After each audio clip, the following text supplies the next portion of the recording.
Hello বন্ধুরা, welcome to the new episode of my channel. আর আমি রবিন। এখন কথা বলবো তোমাদের সাথে একটা এক্সক্লুসিভ আপডেট নিয়ে। তো সেটা হচ্ছে, শোনা যাচ্ছে যে জিৎ এবং রাজ চক্রবর্তী কিন্তু আবারও একসাথে কাজ করতে চলেছেন বহুদিন পর। লাস্ট তাদের ছবি ছিল দুই পৃথিবী, এবং তারপরে এই ছবিটা হতে চলেছে। তো হয়তো তোমরা ভাবছো যে শোনা যাচ্ছিল যে রায়হান রাফির সাথে জিতের সিনেমা হতে চলেছে, কিন্তু সেটা এখন হচ্ছে না, সেটা এখন পোস্টপন্ড হয়ে গেছে।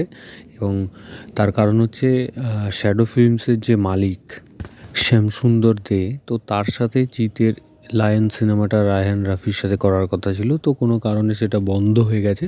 তো সেই জন্য সেই শ্যাডো ফিল্মসের মালিক শ্যামসুন্দর দে, সে জিতের সাথে এবং রাজ চক্রবর্তীর সাথে একটা সিনেমা আসতে চলেছে, সেটা নিয়ে কথাবার্তা হচ্ছে। এবং যতক্ষণ না ফ্লোরে আসছে সেটা তো কনফার্ম বলা সম্ভব নয় যে এটা আসছেই। তো শোনা যাচ্ছে যে তাদের মধ্যে মিটিং হচ্ছে, একটা সিনেমা আসতে পারে। কিন্তু তাদের খুব ভালো ভালো কিছু সিনেমাও কিন্তু রয়েছে, যে হয়তো খুব চলেনি বা আবার কোনোটা খুব ভালো চলেছে, কিন্তু তার মধ্যে খুব ভালো ভালো সিনেমা রয়েছে, যেমন দুই পৃথিবী, শত্রুর মতন সিনেমাও কিন্তু রয়েছে। তো দেখা যাক এটা ফাইনালি কবে হয়। এবং রাজ চক্রবর্তী তো একজন খুব ভালো ডিরেক্টর, সে অ্যাকশান হোক বা রোম্যান্টিক সিন, সেগুলো সে খুব ভালোভাবেই ফুটিয়ে তুলতে পারে তার অভিনেতাদের কাছ থেকে। তো দেখা যাক কী হয়। তো দ্বিতীয় আপডেট, সবচেয়ে বড় আপডেট যেটা, সেটা হচ্ছে দেবের ধূমকেতুকে কেন্দ্র করে।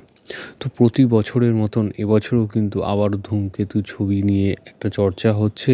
তবে প্রতি বছরের থেকে এবছরটা একটু আলাদা, কারণ এতদিন বা এত বছর ধরে শোনা যাচ্ছিল যে দেবের ছবি ধূমকেতু রিলিজ হবে, কিন্তু এবছর তার থেকে এক পা এগিয়ে শোনা যাচ্ছে দেবের ধূমকেতু ছবিটা আগামী 16ই মে রিলিজ হতে চলেছে।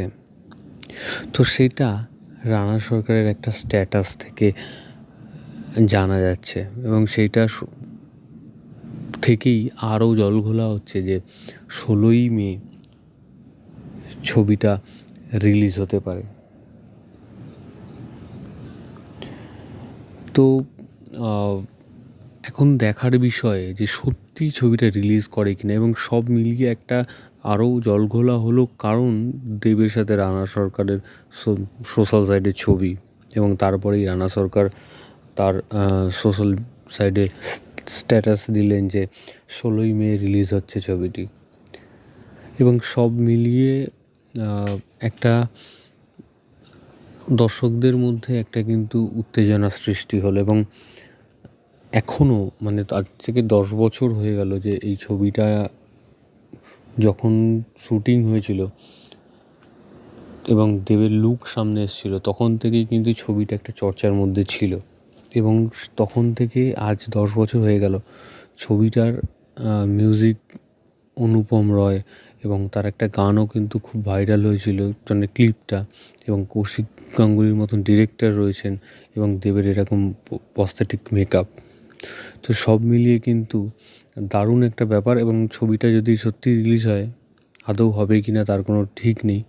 যদি হয় তবে তো খুবই ভালো হয়, এবং ছবিটি দেখার জন্য অধীর আগ্রহে আমরা অপেক্ষা করছি। তো দেখা যাক কী হয়। তো ভিডিওটা তোমাদের যদি ভালো লাগে তো তোমরা সাবস্ক্রাইব করো চ্যানেলটা প্লে বাংলা পিবি, এবং বেল আইকনে ক্লিক করতে ভুলো না। বেল আইকনে ক্লিক করলে তোমরা সবার আগে নোটিফিকেশান পেয়ে যাবে। ধন্যবাদ।